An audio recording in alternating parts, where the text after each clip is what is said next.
네, 여러분 반갑습니다. 주일 오전 성경 공부 시간이 되었습니다. 이번 주는요, 지난주에는 그 짐승의 표에 대해서 이제 간단히 공부를 했었는데, 또 관심을 갖는 분들도 많고, 또 그것에 대해서 이렇게 비판하는 분들도 있고 그랬었는데, 그렇습니다. 간단히 말씀드리자면은, 하나님의 말씀에 전치사 in으로 되어 있으면 in에 맞춰서 번역을 하면 되는 거고, upon이라 되어 있으면 upon에 맞춰서 번역을 하면 되는 것이고, 자, 이마이 같은 경우에는 그 계시록 20장인가 거기 보면은 upon이 되어 있습니다. 그러면 in과 upon이 되어 있으면은 그거는 모순이 아니라 상호 보충적인 것이에요. in도 되고 on도 되는 어떤 형태가 될 것이라 그렇게 이해하고 받아들이면 되는데, 손 같은 경우는 둘 다 in으로 나오거든요.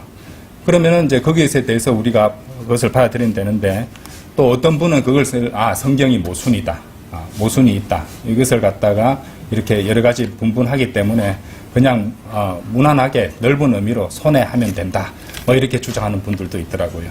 근데 논쟁을 벌일 생각은 없습니다. 그냥 저는 이제 성경이 모순이 없다고 믿고 있고 정확하고 완벽하다고 생각하고, 하나님께서 다 이유가 있어서 특정 전치사를 특정 전치사로 기록하게 하셨다고 믿고, 그것에 대해서 이해가 안 된다면은 그거는 우리의 문제지 성경이나 하나님의 문제는 아니라는 것이죠. 주님께서 계시를 주시면은 더 알 수 있다고 봅니다.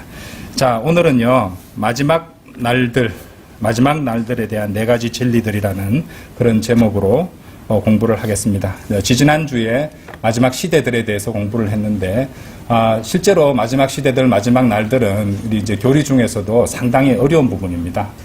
그리고 또 기본적으로 알아야 될 교리라든지 이런 것들도 굉장히 많고, 어렵습니다. 어려우니까 우선 기본 뼈대가 되는 그 정도 지식만 이해하고, 이해가 안 되는 부분들은 차차 공부하면서 확인하실 수도 있을 것 같고, 또 저로서도 준비를 하는데 이제 러크만 주석서를 보고 그것을 그대로 전해드리고자 보니까 이제 말들이 어려워지게 되는 겁니다. 그래서 또 나중에 제가 부족해서 그렇다고 봐요. 그래서 좀 더 해보고 더 간단히 설명해 드릴 수 있으면은 또 그런 공부를 하는 기회도 마련해 보도록 하겠습니다. 자, 오늘 본문 말씀은요, 히브리서 1장 2절입니다. 히브리서 1장 2절이에요. 제가 받들어 읽겠습니다. 이 마지막 날들에 그분의 아들을 통하여 우리에게 말씀하셨으니 그 아들은 그분께서 모든 것들의 상속인으로 임명하신 분으로서 그 아들을 통하여 그분께서 또한 세상들을 만드셨느니라. 마지막 날들에 대한 4가지 진리들이라는 제목으로 말씀을 좀 드리겠습니다. 지난 시간 강의가 굉장히 헷갈리고 어렵다고 말씀하셔서 간단히 요약을 좀 해드리겠습니다. 실제로 여러 가지를 말씀드리고자 하다가 보니까 조금 이렇게 산만한 감이 없지 않았습니다. 베드로전서 1장 20절, 21절을 보시면은 그분은 진실로 세상의 기초가 세워지기 이전에 미리 정해지셨으나 너희를 위하여 이 마지막 시대들에 명백하게 나타나셨느니라. 21절에는 마지막 시대가 나왔었고요. 베드로전서 20절에는 마지막 시대들이 나왔고, 베드로전서 1장 21절에서는 너희는 그분을 통하여 하나님을 믿나니 하나님은 너희 믿음과 소망이 하나님 안에 있게 하시려고 그분을 죽은 자들로부터 일으켜 세우셨으며 그분께 영광을 주셨느니라 이랬습니다. 베드로전서 1장 20절에는 마지막 시대들이 나왔고, 그 문맥에서 21절에 곧바로 영광이라는 단어가 나와서 이 영광이라는 단어를 가지고 추적하면서 마지막 시대들의 이제 어떤 것인지를 배워봤던 것이죠. 영광이라는 단어를 추적을 해보면은 일견 이제 초림의 십자가와 부활 승천에 국한된 것처럼 보이는 구절도 있었습니다. 특히 디모데전서 3장 16절에는 영광 속으로라는 말씀이 나오거든요. 근데 또 영광이라는 단어의 다른 용례를 성경에서 추적해보니 재림과 연결되고 있는 문맥도 우리는 확인을 했습니다. 데살로니가 후서 1장 10절이나 골로새서 3장 4절을 통해서 확인을 했었습니다. 따라서 마지막 시대들은 실제로 이제 저번에도 말씀드렸지만 이중 적용이 되는 용어임을 알아야 한다는 것이죠. 초림 때의 마지막 시대들은 주님께서 침례자 요한에게 침례를 받으시는 시점부터 스데반의 선포가 나오는 사도행전 7장까지의 기간 동안으로, 그때 이스라엘이 그리스도를 갖다 받아들인다면 재림이 이루어지도록 모든 조건이 준비되어 있는 상태라고 말씀을 드렸습니다. 하지만 그들이 최종적으로 그리스도를 거부했습니다. 그렇기 때문에 그때 일어날 수도 있었던 재림은 연기되어 버리고 교회 시대가 펼쳐지게 되었던 것이죠. 그러나 장차 휴거와 또 재림 이전 그리고 재림을 포함한 시기가 이제 장차 있을 또 마지막 시대들이 될 것입니다. 그러니까 이중 적용이 된다는 것이었죠. 그래서 이제 우리는 1장 20절에 나오는 마지막 시대들과 관련해서 베드로전서 1장 21절에 나오는 영광이라는 단어가 성경의 다른 문맥들에서 등장하는 것을 추적해 봄으로써 마지막 시대들이 단지 초림과 부활 승천뿐만 아니라 이 장래의 일인 재림 이전과 재림을 포함한 시기를 가리킬 수도 있다. 이것을 우리는 확인해 보았던 것입니다. 그러면 여러분들이 이제 우리가 마지막 날들에 대해서도 보면은 이제 비슷한 현상을 보게 될 것인데, 이렇게 우리가 히브리서 1장 2절도 이래 보시면은 마지막 날들에 그분의 아들을 통하여 우리에게 말씀하셨으니 또는 베드로전서 1장 20절에 마지막 시대들에 명백하게 나타나셨느니라. 이제 사람들이나 학자들을 헷갈리게 만드는 이유가 이 과거 시제입니다. 과거 시제. 그러니까 미래일 같으면 미래로 표현해야지 왜 과거 시제로 표현했느냐 이렇게 생각할 수 있잖아요. 그죠? 그래서 사람들이 많이 헷갈리는 겁니다. 근데 이것은 제가 세대주의 할 때 간단히 설명을 드렸습니다. 하나님의 시간 개념과 우리 인간의 시간 개념이 같습니까? 아니죠. 하나님께서는 우리 인간의 시간 밖에 계시는 것이에요. 그러니까 하나님께서는 우리에게 장차 올 일도 그분께는 과거와 같습니다.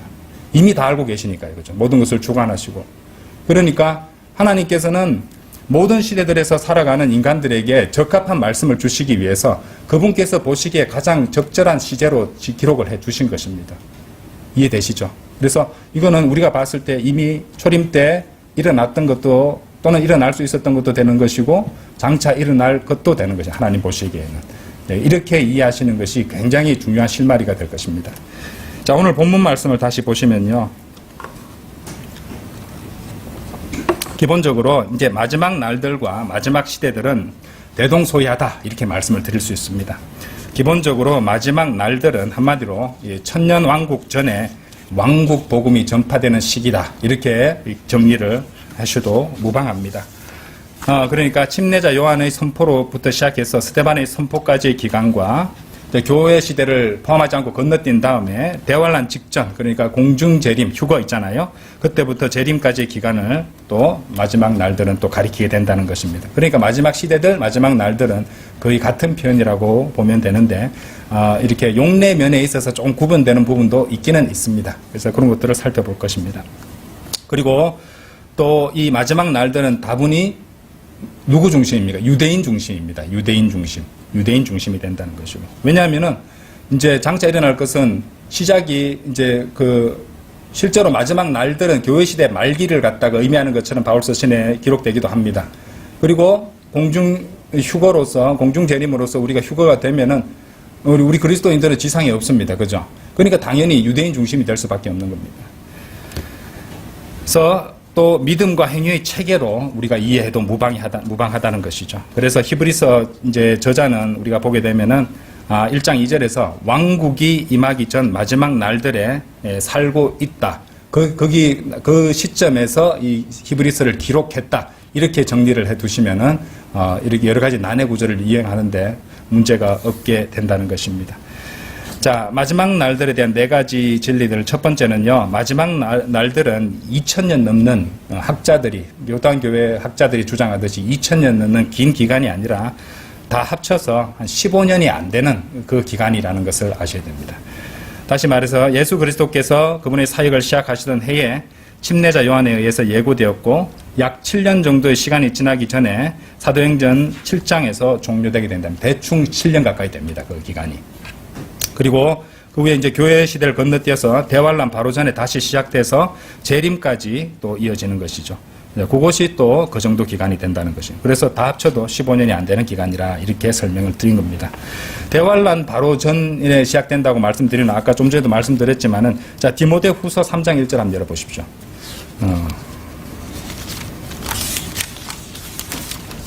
디모데후서 3장 1절.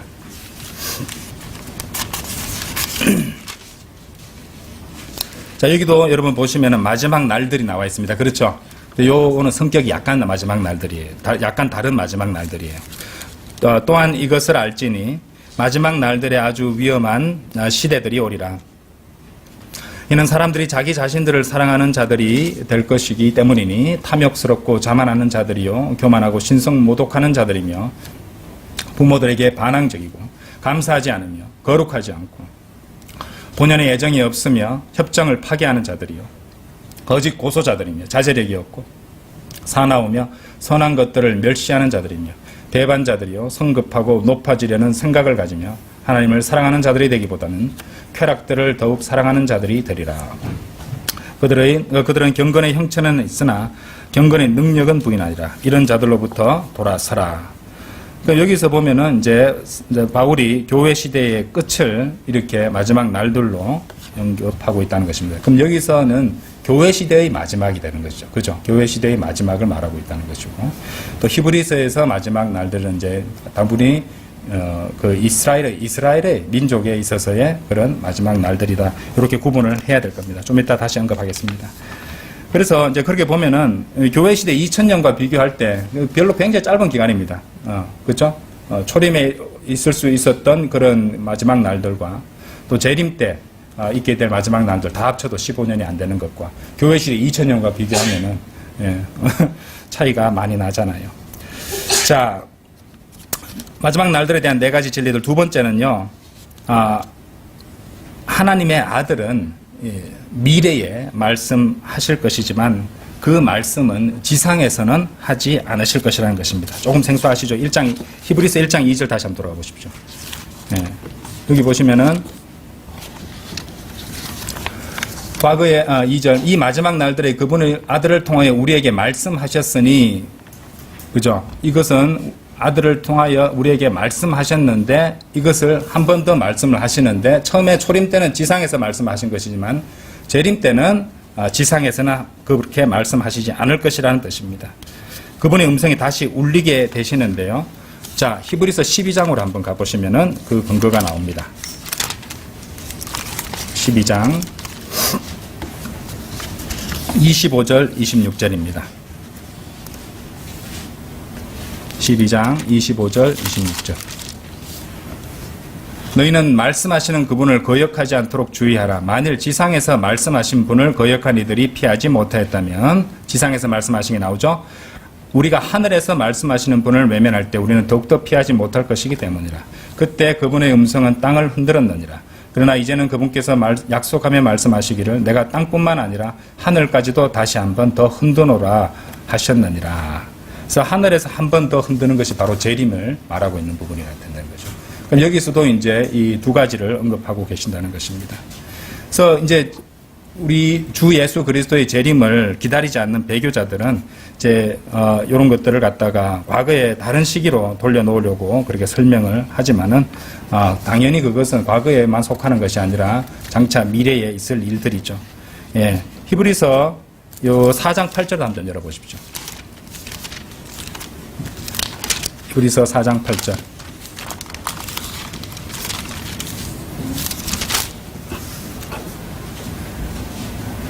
자, 제가 읽어보겠습니다. 이는 만일 예수가 그들에게 안식을 주었더라면 그때는 그분께서 그 뒤에 또 다른 날을 언급하려 하지 않으셨으리라. 자, 여기서 역사적으로 이 예수에 해당하는 인물은 여호수아였습니다. 그런데 킹제임스 성경은 예수라고 그렇게 해놓으셨죠. 예. 역사적 인물은 여호수아지만은 그가 예수 그리스도의 모형이 되는 인물이기 때문에 성령님이 그렇게 기록을 하신 것입니다. 예수라고. 곧 여호수아와 함께 유대인들이 안식에 들어갔던 것처럼 마지막 날들에, 그렇죠? 이중정이 되잖아요. 그죠? 이거는 이제 마지막 날들에 하나님께서 하늘과 땅을 뒤흔들면서 하늘에서 말씀하실 것이라고 성경이 또 가르쳐 준다는 그런 대목입니다. 그렇게 연결을 해 보시면 될 것 같습니다. 그래서 출애굽기 19장에 보시면은 막 땅을 뒤흔들며 시나이 산에서 그렇게 말씀하시는 것, 이런 부분들이 나중에 보면은 이제 재림 때 예표가 된다. 그렇게 정리를 하시면 되겠습니다. 마지막 날들에 대한 네 가지 진리들. 세 번째로, 이 앞서 좀 전에 말씀하신 이 미래, 이 재림은 예수 그리스도께서 밝은 빛으로 바울에게 나타나시고 하늘에서 말씀하셨을 때 이 예고되었다 이렇게 말씀드릴 수 있습니다. 사도행전 9장 한번 열어보십시오. 예표로 이제 바울이 구원받는 대목인데요. 예. 그 부분이 따지고 보면은 하나의 예표로 우리가 받을 수 있다는 것입니다. 9장 3절.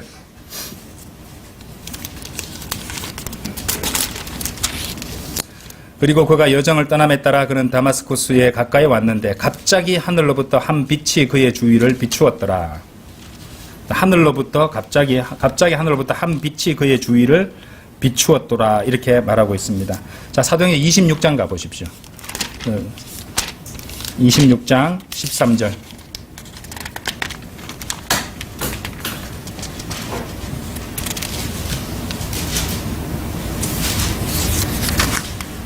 사도 바울이 설명을 이제 간증을 하는 대목이죠. 오 왕이여 정오에 저는 길에서 하늘로부터 한 빛을 보았사오니 태양의 광채보다 강렬하였고 제 주위와 저와 여정을 함께한 자들을 비추었나이다.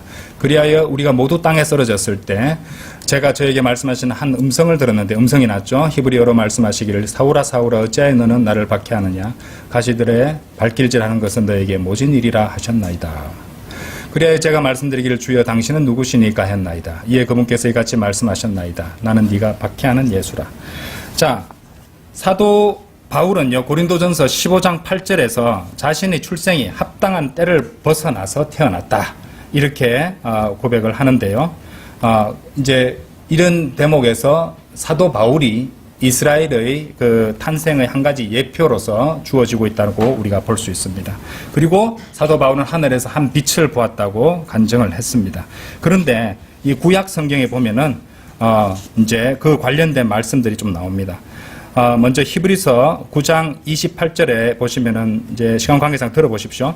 이처럼 그리스도께서 많은 이들의 죄들을 감당하시려고 한 번 제물로 바쳐지셨느니라. 그런 다음에 그분께서 자신을 고대하는 자들에게 죄 없이 두 번째 나타나시어 구원에 이르게 하시리라. 이거는 이제 환란 후 휴거, 환란 성도 휴거에 관한 이제 구절인데 이 말씀과 또 연관이 있다는 말이죠. 요한계시록 14장 14절 16절도 그 관련 구절입니다. 나중에 한번 같이 읽어보십시오. 그 다음에 시편 80편 1절에서 3절도 읽어보시면은 이런 말씀 나와요. 당신께서 빛을 발산하소서.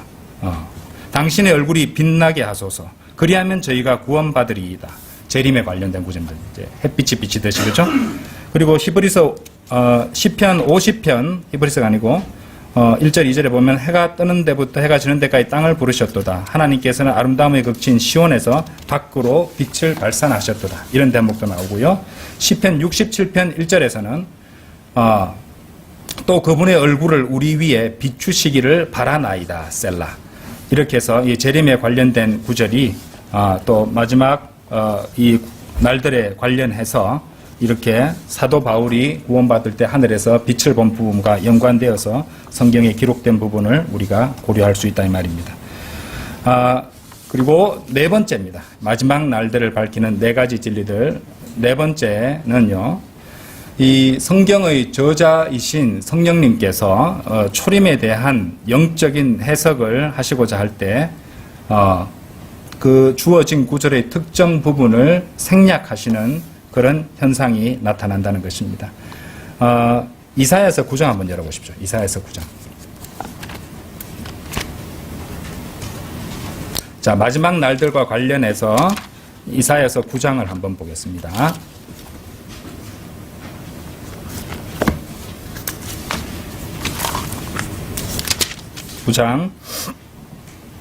자, 이사야서 9장하고 비교를 해봐야 되니까 자, 여기 손을 끼워 놓으시고 마태복음 4장도 한번 열어보십시오. 마태복음 4장. 그래서 두 군데 4장 14절 나오는 부분하고 거기에 손을 끼워 놓으시고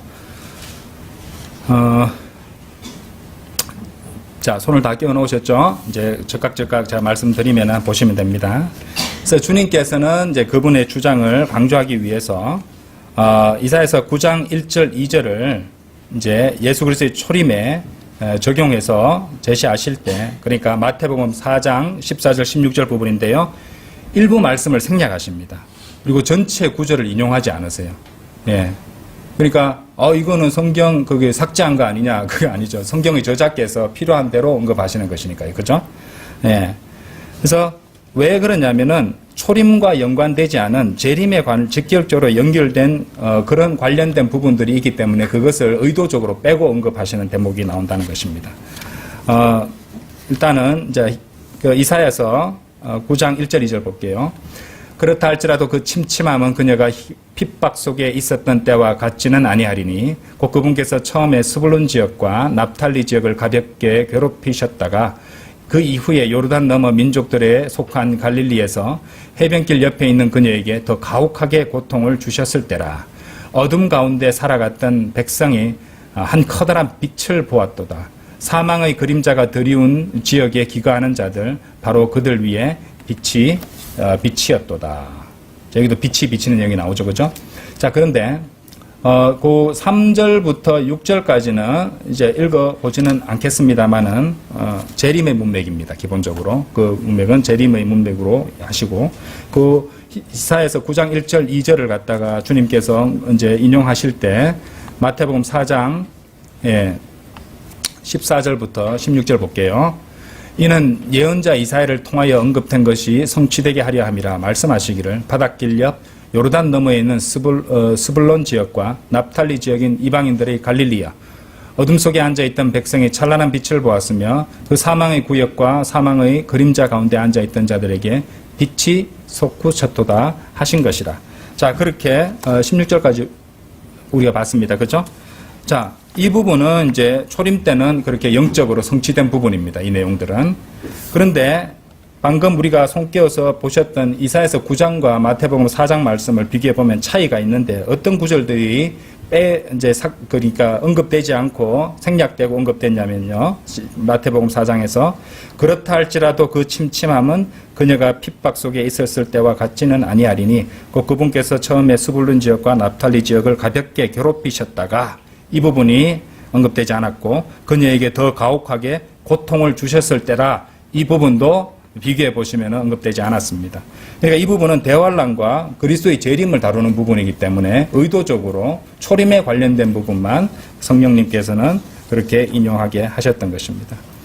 그래서 이런 마지막 날들에 일어날 일들이 그렇게 지금 이 이제 그러니까 이사야서 9장 이제 1절, 2절 요 부분은 그러니까 초림의 내용과 재림의 내용이 그렇게 같이 언급되어 있는 부분인데 이제 그것도 이제 나누셔서 초림에 해당하는 부분만 마태복음 4장에서 언급됐다는 것입니다.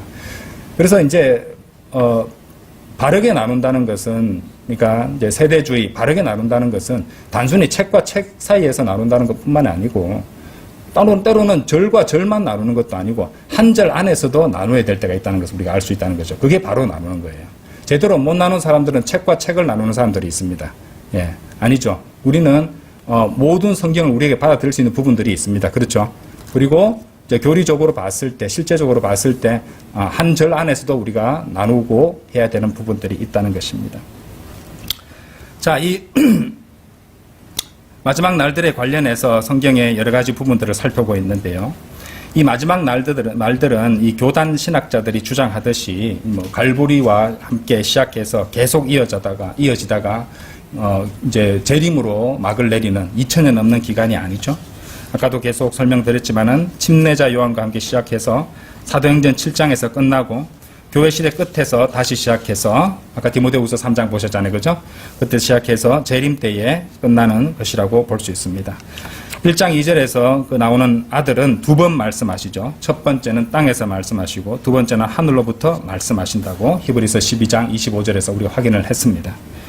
그리고 디모데후서 3장 1절에서 사도 바울이 장차 있을 마지막 날들에 대해서 이야기할 때 그것은 이스라엘 민족의 마지막 날들이 아니라 교회 시대의 마지막 날들로 미래의 교회 시대 성도들에게 편지를 쓰고 있는 것이라고 우리가 확인을 했고요. 하지만 히브리서의 경우가 달랐습니다. 그래서 좀 성격이 다른 마지막 날들이라고 말씀드렸던 것이에요. 히브리서 기록자는요, 마지막 날들이 그가 편지를 쓰고 있는 그 시점에 일어나고 있는 것처럼 이렇게 기술을 하고 있는 것입니다. 이것이 굉장히 중요한 포인트입니다. 그래야지 히브리서를 교리적으로 이해할 수 있다는 것이죠.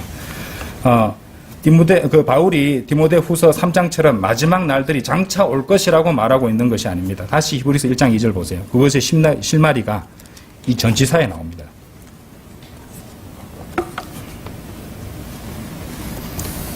1장 2절에 뭐라고 되어 있냐면 이 마지막 날들이라고 했죠. 그 영어로 보시면 뭐라고 되어 있냐면요. These last days라고 되어 있습니다. 이제 우리말로는 문법이 좀 이상하지만 이들 마지막 날들이 되는 거지. 이것입니다. 이것. 그래서 이 붙여놨잖아요. 이것. 먼데 있는 것이 아니라 지금 이것이 돼버렸잖아요. 그렇죠? 이것이 우리가 놓쳐서는 안 되는 지시 형용사 these입니다. these.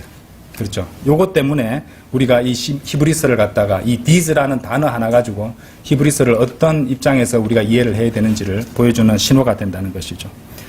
그래서 이제 1장 2절에서 이 히브리서 기자는 이 마지막 날들이라고 말하고 있으니까 이제 분명히 두 가지 시대 중 하나에서 일어난 일들을 보여주고 있는 것이죠. 즉 재림이 가까운 대환란의 어느 때, 아마도 중간에 일어나는 일이겠죠. 또는 이제 사도행전 지나갔지만 우리는 결과는 알고 있습니다만은 사도행전 7장 근방의 어떤 시기에 일어나는 일일 수도 있다는 것입니다.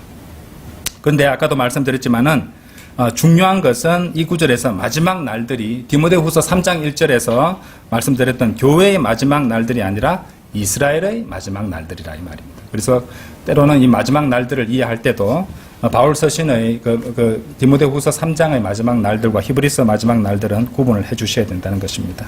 그리고 이 마지막 날들은 천년왕국 전 대환란 때를 가리키고 있다는 것을 아셔야 됩니다. 그래서 히브리서의 교리적 위치는 대환란이 된다는 것을 알 수가 있다는 것이죠. 혼란스러운 분들에게 다시 설명을 드리겠습니다. 자, 우리는 복음서들과 그리고 스데반이 순교한 이 사도행전 7장에 이르기까지 하나님께서는 모든 것들이 잘 예비되고 어우러져서 만약에 유대인들이 예수 그리스도를 메시아로 영접했었더라면은 그때 예수 그리스도의 초림이 곧장 재림으로 이어질 수 있도록 다 준비해 놓으셨다고 제가 말씀드렸습니다. 그죠? 예. 그런데 방금 그 말씀드린 그 만일이 모든 변화를 만들어낼 수 있는 여지가 있었다는 것이죠. 그러면은 만일 그랬더라면은 유대인은 예수 그리스도를 죽인 것에 대한 책임을 지지 않아도 되었을 것입니다. 그렇죠? 예. 그런데 실상은 어떻게 됐습니까? 우리는 결과를 알고 있잖아요. 마태복음 27장 25절에서 그분의 피를 자신들과 자녀들 위에 있기를 바란다 이렇게 외쳐댔고, 주님께서는 성경을 이루시기 위해서 우리의 죄들을 위하여 죽으셔야 했고, 도래할 수 있었던 천국은 그러니까 연기되고 말았다는 것이죠. 그렇죠? 천국이 아니라 그게 뭡니까? 하늘의 왕국. 그렇죠? 예, 하늘의 왕국. 킹덤 오브 헤븐은 연기되고 말았다는 것이죠. 자, 만일 그 이후에라도 사도행전 7장에서 스데반의 설교로 유대인들이 회심하고 유대인들이 예수 그리스도를 메시아로 받아들였다면은 어떤 일이 일어났을까요? 그때 주님께서 자리에서 일어서신 것을 봤다고 그랬잖아요. 그죠? 내려오시려고 했던 순간이 됐다 이 말입니다. 받아들이기만 받아들였다면. 그러면 이제 어떻게 되냐면요. 누가복음 주석서에 이런 설명이 나와요. 사도행전 7장에서 휴거가 일어나고 대환란이 그 뒤에 뒤따랐을 것이고, 또 파멸의 아들이 끝없는 깊은 구렁에서 올라왔을 것이고, 그가 적그리스도로서 로마의 시저로 자신의 자리를 취했을 것이고, 로마 제국이 사라지고 적그리스도의 왕국으로 나타나게 되었을 것이다. 이렇게 로크만 목사님 설명하고 있다는 것입니다. 그러니까 이제 이중 적용을 우리가 생각할 수 있다는 것이죠. 그런데 그런 가능성에도 불구하고 그 일은 일어나지 않았었습니다. 그렇죠? 근데 하나님께서는 모든 것들을 그렇게 다 해놓으신 거죠. 어떤 인간이나 사탄도 하나님의 계획이나 하시는 일들에 대해서 토를 못 달게 만들어 놓으신 거예요. 모든 것들이, 모든 부분에 있어가지고. 그리고 각 세대들에서 구원받는 방식이 다르고 모든 시대들을 갖다 다양하게 해놓으신 이유도 있습니다. 이렇게 하면 어떻게 될까요? 저렇게 하면 어떻게 될까요? 할 말이 없게 만드는 겁니다. 하나님께서는 모든 역사를 다 그렇게 맞춰서 큰 백보자 심판석에서 어느 누구도 하나님한테 하나님을 지적하거나 반론을 제기할 수 없게 다 만드신다는 것이죠. 그렇죠? 사탄도 각 시대에서 온갖 방해와 이렇게 반역을 다 일삼습니다. 그렇죠? 그래 천사들도 나오고 네필림도 나오고 이제 마귀 악한 영들도 나오고 모든 형태를 통해서 하고 대환란 때 가서 이제 절정을 이루겠죠, 그죠? 근데 그것도 하나님께서는 이제 하나님의 뜻이라면 적그리스도 뜻이기 때문에 적그리스도 반드시 먼저 나타나야 됩니다. 성경에 그렇게 예언하셨잖아요, 그죠? 예, 그런 모든 것들이 다 하나님의 계획에 따라 그렇게 된다는 것인데, 또 인간의 자유의지를 주셨기 때문에 인간이 어떻게 하냐에 따라서 어떻게 되는 것들은 다 그렇게 하셨다는 것입니다. 한 가지 간단히 말씀을 드리자면 사무엘상 23장 한번 열어보십시오. 사무엘상 23장.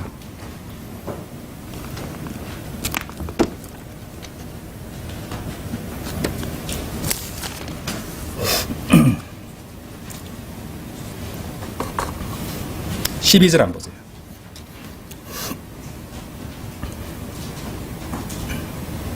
자, 11절부터 볼게요.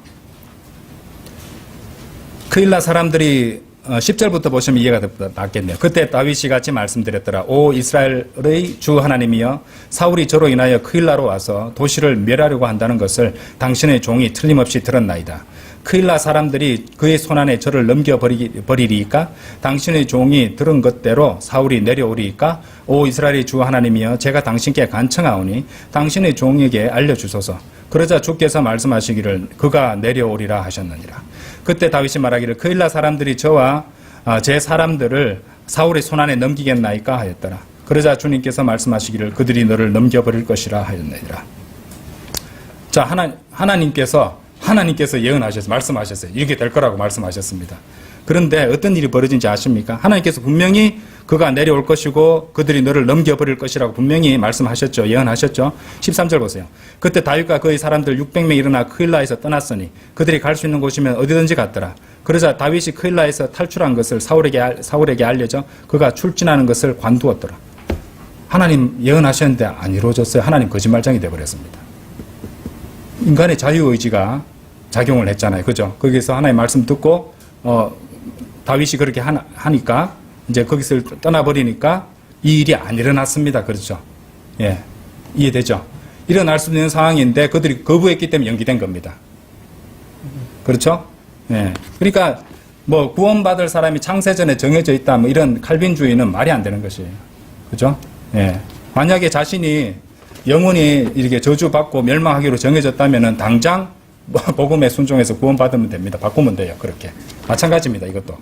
이것이 칼빈주의를 갖다 완전히 무너뜨리는 굉장히 중요한 구절이 되는 구절입니다. 이 부분이 사무엘기상 23장 이 말씀이요. 자, 이제 다시 정리를 해보겠습니다. 히브리서 1장 2절을 다시 보시겠습니다. 히브리서 1장 2절. 양이 많아서 제가 말이 좀 빠릅니다. 이거 2주간 이렇게 준비하고 공부하면서 왜 내가 이렇게 어려운 걸 선택을 해서 근데 또 이 다음 주에 할 부분을 위해서 꼭 필요한 공부였기 때문에 저도 그렇게 준비를 한 겁니다.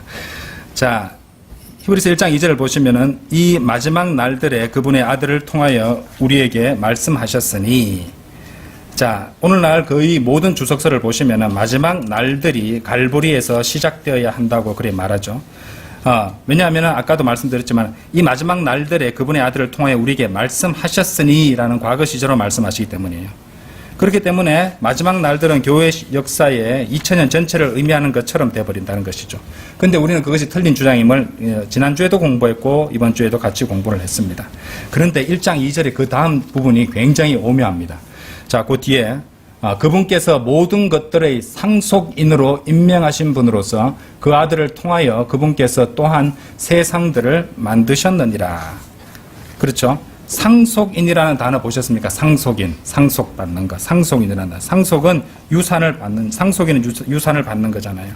그런데 시간 관계상 찾아보지는 않겠지만은 골로새서 3장 24절, 갈라디아서 5장 21절에서 보면요, 상속은 교회 시대에 이루어지는 것이 아닙니다. 그렇죠? 교회 시대에 이루어지는 것이 아니죠. 천년왕국 때, 그렇죠? 그때 이루어지는 것이기 때문에 교회 시대에 이루어지는 것이 아닙니다. 그래서 히브리서 1장 2절은 교회 시대에 대한 것이 될 수가 없다는 것이죠.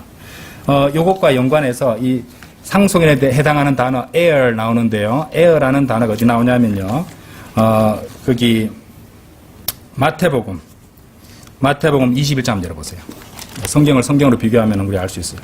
마태복음 21장 38절 39절. 그러자 농부들이 그 아들을 보았을 때 그들은 자기들끼리 말하기를 이자가 상속자구나 상속인이구나 이 말입니다. 같은 단어 에어입니다. 오라 우리가 그를 죽이자 그리하여 우리가 그의 유산을 강탈하자 했더라. 그래야 그들이 그를 잡아서 포도원 밖으로 그를 던져버리며 그를 살해하였느니라.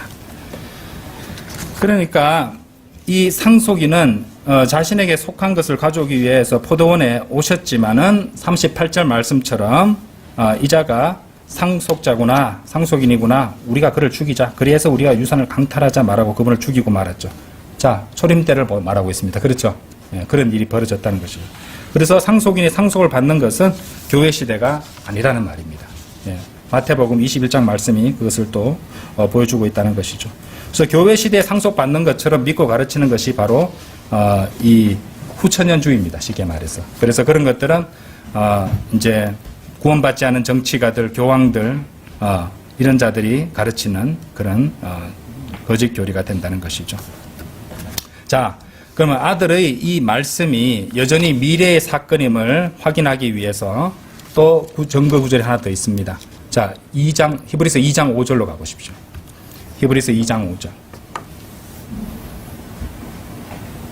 2장 5절에 뭐라고 하냐면 이는 그분께서 우리가 전하는 뭐라고 있으면 다가올 세상이라는 단어가 나오죠. 그죠? 다가올 세상을 천사들에게 종속되도록 주지 않으셨기 때문이라. 그래서 다가올 세상이라고 말씀하십니다.